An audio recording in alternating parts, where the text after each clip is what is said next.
So alright, so ngayon guys, yung susi iniwan natin sa bahay. So ngayon, tuturuan ko kayo kung paano mapatakbo itong motor without the susi, gamit yung code na binigay ng kasa. So this is a 9-digit code, and tuturuan ko po kayo kung paano siya in-code dito sa ating keyless motor. So ganito lang po kasimple. So syempre dapat hawak mo yung code or may picture ka ng code, or mas maganda kung sa ulo mo yung code mo. And then una mong gagawin sa motor is hold mo siya ng 5 seconds. Hold ng 5 seconds ha. Once na hold mo siya ng 5 seconds, may lalabas na parang nagbi-blink na indicator pero walang sound. And then now, nawala. So okay lang yun, ibig sabihin walang nangyari. So ulitin mo lang ulit yung process. Hold at least 5 seconds. Pag may lumabas na indicator, click once. So yun, ngayon magta-type ka na ng code. Ito guys, medyo tricky lang siya, so sana pay attention, sana maintindihan nyo, sana magets nyo. Ulitin natin ha. Hold indicator, okay, and then press once. So if ang unang code mo is 2, type mag-tap ka ng 2 beses, and then wait for at least 4 seconds.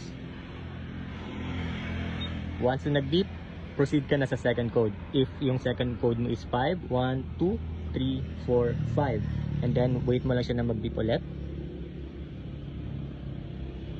Yun. So if may code ka na 0, i-let mo lang siya na mag-beep. Yan, ganyan. Tapos if 9 yung code mo, siyam din na tap. If 4, 4.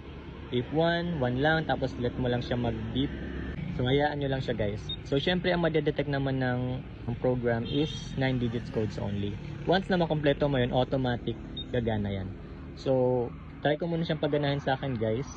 Forward ko na lang tong video kasi syempre ayoko naman nasabihin sa inyo yung code ko, diba? So alright guys, simulan ko na. Forward ko lang. So ito na guys, nasa last number na ako. So ayan, moment of truth.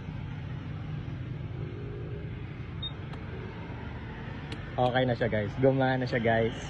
So kita nyo, gumana siya. Nabuksan ko siya without the key, gamit lang yung code. So pinicturean ko talaga yung code natin. So ngayon makakauwi na tayo. So syempre wag na natin itong ipipihit kasi mahirapan tayo. So start muna natin yung motor kung gagana, tingnan natin. This time gumana kahit na malayo yung susi. So ngayon, uwi muna tayo guys. So update ko lang kayo pag nakauwi na ako. Alright guys, so update lang, nakauwi na ako. So syempre papakita ko sa inyo ha. Iniwan ko talaga yung susi. Ayan yung susi, diba? So ito yung motor. There's just one more detail na need kong ituro sa inyo. Once na pinatay nyo na tong motor. Once na pinatay nyo ng motor, dahil napaandar nyo to gamit ang code, ganito ang mangyayari. Kita nyo yung yellow indicator na yan. Hindi yan mawawala. Okay? Dahil binuksan mo yung motor gamit yung code. So para mapatay mo siya, or para matanggal mo yan, para hindi na gumana